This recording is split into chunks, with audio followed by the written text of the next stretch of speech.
Welcome back to silent needs മീ അനസബ്ദിനെ sir മകളെ എല്ലാവർക്കും സ്വാഗതം. യെസ്, വളരെ ഇമ്പോർട്ടൻറ്റ് ക്വസ്റ്റ്യൻസ് ഏതൊക്കെയാണ് മക്കളെ? വളരെ ഇമ്പോർട്ടൻറ്റ് ക്വസ്റ്റ്യൻസ് എന്ന് പറഞ്ഞാൽ നമ്മുടെ ഡിസിപ്ലിൻ ഓഫ് കമ്പ്യൂട്ടിംഗിൽ ഓക്കെ എങ്ങനെ ടൈപ്പ് ക്വസ്റ്റ്യൻസ് ആണ് ഈ ഒരു ചാപ്റ്ററിൽ നിന്ന് വരാറുള്ളത് നമുക്ക് നോക്കാം. യെസ്, ആദ്യമായിട്ട് ചോദിക്കാനുള്ള ക്വസ്റ്റ്യൻ ആണ് what's the base of Maya number system. മകളെ മായ നമ്പേഴ്സിന്റെ ബേസ് അഥവാ നമ്മൾ ആദ്യം കുറെ നമ്പർ സിസ്റ്റംസ് കൊടുത്തപ്പോൾ ഉണ്ട്, അതിനകത്ത് ഏതെങ്കിലും ഒരു നമ്പറിന്റെ ബേസ് ചോദിക്കാം, ഏതെങ്കിലും നമ്പർ സിസ്റ്റത്തിന്റെ ബേസ് നമുക്ക് ചോദിക്കാം. പിന്നെ അത് ഏറ്റവും മോസ്റ്റ്ലി ചോദിച്ചിട്ടുള്ളൊരു ക്വസ്റ്റ്യൻ ആണ് മായ നമ്പർ സിസ്റ്റം. ഓക്കെ, 20 ബേസുള്ള നമ്പർ സിസ്റ്റം ആണ്. അസ്ട്രോണമിക്കൽ ഒബ്സർവേഷൻസ് ഓക്കെ ഇതൊക്കെ വളരെ അക്യുറേറ്റഡ് ആയിട്ടാണെങ്കിൽ നമുക്ക് നിർവചിക്കാൻ പറ്റുന്ന ഒരു നമ്പർ സിസ്റ്റമാണ് മായ എന്ന് പറഞ്ഞാൽ. ഫിംഗേഴ്സിന്റെ ടോസിന്റെയും ഒരു സമ്മാണ് ഈ പറഞ്ഞുള്ള മായന്റെ ബേസ് എന്ന് പറയുന്നത് അല്ലേ. അപ്പം മായന്റെ ബേസ് 20 ആണ്. അപ്പൊ അത് മോസ്റ്റ്ലി ചോദിച്ചൊരു ക്വസ്റ്റ്യൻ തന്നെയാണ് എന്ന് പറഞ്ഞാൽ മറ്റുള്ള ബേസ് മറ്റുള്ള നമ്പർ സിസ്റ്റംസ് പഠിക്കേണ്ടെന്നല്ല അർത്ഥം കേട്ടോ. നെക്സ്റ്റ് എടുത്ത് നോക്കാം. Name the answer number system with largest base. ഇതൊരു യൂണീക് ക്വസ്റ്റ്യൻ ആണ്. അതായത് ഏറ്റവും കൂടുതൽ ബേസ് ഉള്ള നമ്പർ സിസ്റ്റം ഏതാണ്? നമ്പർ സിസ്റ്റത്തിന്റെ കൂട്ടത്തിൽ ഏറ്റവും കൂടുതൽ ബേസ് ഉള്ള നമ്പർ സിസ്റ്റം ഏതാണ് മക്കളെ? സുമേറിയൻ അല്ലെങ്കിൽ ബാബിലോണിയൻ നമ്പർ സിസ്റ്റം അല്ലേ. സുമേറിയൻ അല്ലെങ്കിൽ ബാബിലോണിയൻ നമ്പർ സിസ്റ്റം എന്ന് വിളിക്കാം. ഓക്കെ, ഇതൊരു വളരെ ഇമ്പോർട്ടന്റ് ക്വസ്റ്റ്യൻ കൂടിയാണ്. ഓക്കെ, നെക്സ്റ്റ് അടുത്ത് പറയുന്നതാണ് dash was discovered by the Mesopotamians around 3000 BC.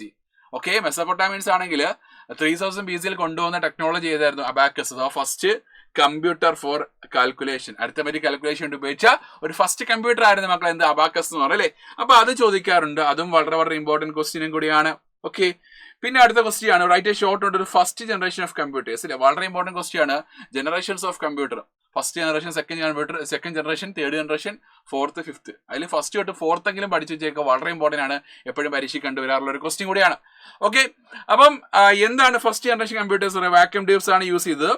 Programme concept, stored program concept, programming ലാംഗ്വേജിന്റെ കോൺസെപ്റ്റ് അല്ല, സ്റ്റോർഡ് പ്രോഗ്രാം കോൺസെപ്റ്റ് അഥവാ പഞ്ചഡ് കാർഡ് ഉപയോഗിച്ചിട്ടുള്ള പ്രോഗ്രാമിംഗ് കോൺസെപ്റ്റ് അവിടെ കൊണ്ടുവന്നായിരുന്നു.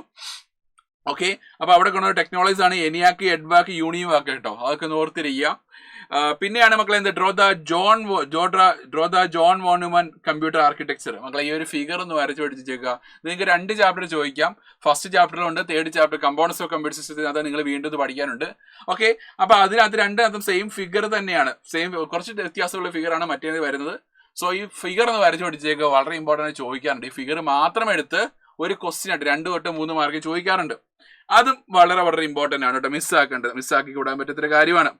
പിന്നെ മക്കളെ ഇതിന്റെ രണ്ടിന് ഫുൾ ഫോംസ് ചോദിക്കാറുണ്ട്. എക്സ്പാൻഡ് ദ ഫോളോയിങ് ഇവിടെ വെക്കാം.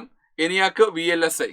ENIAC എന്ന് പറഞ്ഞു കഴിഞ്ഞാൽ എന്താണ് മക്കളെ? ENIACന്റെ ഫുൾ ഫോം എന്താണ്? Electronic numerical integrated and calculator. VLSIയുടെ ഫുൾ ഫോം എന്താണ്? Very large scale integration. Okay, ചോദിക്കാറുള്ള ക്വസ്റ്റ്യൻ ആണ്. പിന്നെ ഈ ജനറേഷൻസ് ഓഫ് കമ്പ്യൂട്ടർ ഫസ്റ്റ് തൊട്ട് ഫോർത്ത് ജനറേഷൻ വരെ പഠിച്ചു വെച്ചേക്കുക, ഫിഫ്ത്ത് ജനറേഷൻ വരെ പഠിച്ചു വെച്ചേക്കുക. അതിന്റെ ടെക്നോളജി ചോദിക്കാറില്ല കേട്ടോ. അപ്പൊ ഇതിനകത്ത് എന്താണ് മാച്ച് ദ ഫോളോയിങ് ആണ് ചോദിച്ചേക്കുന്നത്. മാച്ച് ദ ഫോളോയിങ്ങിനകത്താണെങ്കിൽ ഫസ്റ്റ് ജനറേഷൻ മക്കളെ ഏതാണ്? വാക്യൂം ട്യൂബ്സ് ആണ് അല്ലേ. ഫസ്റ്റ് ജനറേഷൻ വാക്യൂം ട്യൂബ്സ് ആണ്. സെക്കൻഡ് ജനറേഷൻ ആണെങ്കിൽ പിന്നെ ട്രാൻസിസ്റ്റർ അല്ലേ. Second generation transistor. Third generation നമ്മളെ മൈക്രോ പ്രൊസസർ അല്ല, തേർഡ് ജനറേഷൻ ആണെങ്കിൽ integrated circuit. Fourth generation micro processor. Okay, yes. അപ്പൊ അത് ഫിഫ്ത്ത് ജനറേഷൻ ആണെങ്കിൽ AI അല്ലേ. അതൊന്ന് ഓർത്തിരിക്കുക, ആർട്ടിഫിഷ്യൽ ഇന്റലിജൻസ് ആണ്, ഓർത്തിരിക്കുക.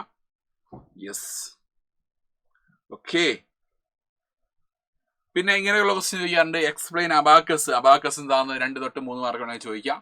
അബാക്കസ് എന്ന് പറഞ്ഞാൽ മെസോപ്പൊട്ടാമിയൻസ് 3000 BC കൊണ്ടുവന്ന ടെക്നോളജിയാണ് അബാക്കസ് എന്ന് പറഞ്ഞാൽ. ഇതിനെ അറിയപ്പെടുന്ന കൗണ്ടിങ് ഫ്രെയിം എന്നാണ് ഇതിന്റെ മീനിങ് വരുന്നത്. ഓക്കെ, ഇത് നമുക്ക് എന്താണ് മക്കളെ? നമ്മുടെ ഈ പറഞ്ഞ അരിത്തമെറ്റിക് കാൽക്കുലേഷൻ വെച്ച് ഫസ്റ്റ് കമ്പ്യൂട്ടറും കാണാം നമ്മൾ അബാക്കസ് എന്ന് പറയല്ലേ. യെസ്, അപ്പം ഇതിനെ കാൽക്കുലേറ്റിംഗ് പോണെന്ന് അറിയപ്പെടാറുണ്ട് ഈ പറഞ്ഞ അബാക്കസിനെ. ഓക്കെ, ആ പോയിന്റ്സുകളെല്ലാം അവിടെ ഉൾപ്പെടുത്തുക. പിന്നീട് ഇത് ആര് മോഡിഫൈ ചെയ്തു? ചൈനക്കാർ മോഡിഫൈ ചെയ്തു അല്ലേ. അപ്പൊ ഈ ഒരു ടൈപ്പ് ക്വസ്റ്റ്യൻസുകളാണ് നമ്മുടെ എന്താണ് മക്കളെ നമ്മുടെ ഈ പറഞ്ഞ ടെക്നോളജീസിൽ വരാൻ അല്ലെങ്കിൽ ഈ പറഞ്ഞ നമ്മുടെ ഈ ചാപ്റ്ററിൽ വരാറുള്ളത്. വളരെ ഇമ്പോർട്ടൻറ്റ് ക്വസ്റ്റ്യൻസ് എന്ന് പറഞ്ഞു കഴിഞ്ഞാൽ ഇതൊക്കെയാണ് കേട്ടോ. യെസ്, ഈ ഒരു ടൈപ്പ് ക്വസ്റ്റ്യൻസ്. പിന്നെ ഒരു ക്വസ്റ്റ്യൻസ് വരാറുണ്ട്. എന്താണ് ഡിഫറൻസ് എഞ്ചിൻ, എന്താണ് അനലിറ്റിക്കൽ എഞ്ചിൻ എന്ന് പറഞ്ഞാൽ? ഡിഫറൻസ് എഞ്ചിൻ എന്ന് പറഞ്ഞാൽ ഡിഫറൻസ് എഞ്ചിനും അനലിറ്റിക്കൽ എഞ്ചിനും ആരാ കണ്ടുപിടിച്ചത്? ചാൾസ് ബാബേജ് തന്നെയാണ്. അപ്പം ഡിഫറൻസ് എഞ്ചിൻ എന്ന് പറഞ്ഞാൽ അവിടെ പറയേണ്ട പോയിന്റ് നമ്മൾ ഇന്നലത്തെ ലൈവിലും പറഞ്ഞിട്ടുണ്ടായിരുന്നു അല്ലേ. അപ്പോൾ അതിന്റെ പറഞ്ഞ പോയിന്റ്, പ്രധാനപ്പെട്ട പോയിന്റ് എന്ന് പറഞ്ഞാൽ നമ്മുടെ ഈ പറഞ്ഞ ഡിഫറൻസ് എഞ്ചിൻ കൊണ്ട് ചാൾസ് ബാബേജ് ഉദ്ദേശിച്ചത് എന്താണ്? അവിടെ ഹ്യൂമൻ ബീയിങ്സിന്റെ എലമെന്റ്സ് ആണെങ്കിൽ കമ്പ്യൂട്ടർ മെഷീനിൽ നിന്ന് മാറ്റുക, അല്ലെങ്കിൽ ആ മെഷീൻസിൽ നിന്ന് മാറ്റുക. അതായത് ഇപ്പോൾ കാൽക്കുലേഷൻസ് ഒക്കെ എന്താണ് വളരെ ഓട്ടോമാറ്റിക്കലി നടത്തുക എന്നുള്ള ഉദ്ദേശമാണ് ഡിഫറൻസ് എഞ്ചിൻ കൊണ്ട് ഉദ്ദേശിച്ചത്. ദെൻ അതിന്റെ നേരെ കുറച്ച് വിപ്ലവം വന്നൊരു ഐറ്റമാണ് അനലിറ്റിക്കൽ എഞ്ചിൻ എന്ന് പറഞ്ഞാൽ സാധാ ഒരു കാൽക്കുലേഷന് മാത്രം യൂസ് ചെയ്ത എന്താണ് കമ്പ്യൂട്ടറിനെ ആണെങ്കിൽ എങ്ങോട്ട് കൺവേർട്ട് ചെയ്ത് നമ്മൾ ഒരു കമ്പ്യൂട്ടർ, ഒരു ജനറൽ പർപ്പസ് കമ്പ്യൂട്ടറിലോട്ട് കൺവേർട്ട് ചെയ്തു. ആര്? ചാൾസ് ബാബേജ് തന്നെ. ഓക്കെ, അഥവാ ഒരു മെമ്മറി ആയിട്ടും എന്താണ് ഒരു മെമ്മറിയും ഒരു പ്രൊസസ്സറും കണ്ടുപിടിച്ചു. മെമ്മറി അറിയപ്പെട്ട പേരാണ് സ്റ്റോർ, പ്രൊസസ്സറിന് അറിയപ്പെട്ട പേരാണ് മില്ലെന്നും അറിയപ്പെട്ടു കേട്ടോ. അപ്പോൾ ആ പോയിന്റ്സുകളൊക്കെ അവിടെ ഉൾപ്പെടുത്തുക. അപ്പോൾ അതുകൊണ്ടാണ് ഈ ഡിഫറൻസ് എഞ്ചിന്റെയും അനലിറ്റിക്കൽ എഞ്ചിന്റെയും കണ്ടുപിടുത്തത്തോടു കൂടിയാണ് എന്തറിയപ്പെട്ടത്? ഈ പറഞ്ഞ ചാൾസ് ബാബേജിനെ ഫാദർ ഓഫ് കമ്പ്യൂട്ടർ എന്ന് അറിയപ്പെട്ടത് കേട്ടോ. അപ്പോൾ അതൊന്ന് ഓർത്തിരിക്കുക. യെസ്, അപ്പോൾ ഈ കാര്യങ്ങളൊക്കെ ഒന്ന് ഈ ചാപ്റ്റർ ഒന്ന് ഓർത്തിരിക്കുക. വളരെ വളരെ ഇമ്പോർട്ടൻറ്റ് ക്വസ്റ്റ്യൻസുകളാണ് ഈ പറഞ്ഞിട്ടുള്ളത്. അപ്പോൾ ഇതേ ടൈപ്പുള്ള ക്വസ്റ്റ്യൻസുകളായിരിക്കും നമുക്ക് വരാൻ ചാൻസ് ഉള്ളൂ. സോ എന്താ മക്കളെ, ഈ കാര്യങ്ങളൊക്കെ ഓർത്തിരിക്കുക. അപ്പോൾ എല്ലാവർക്കും ഓൾ ദ ബെസ്റ്റ്. ബൈ.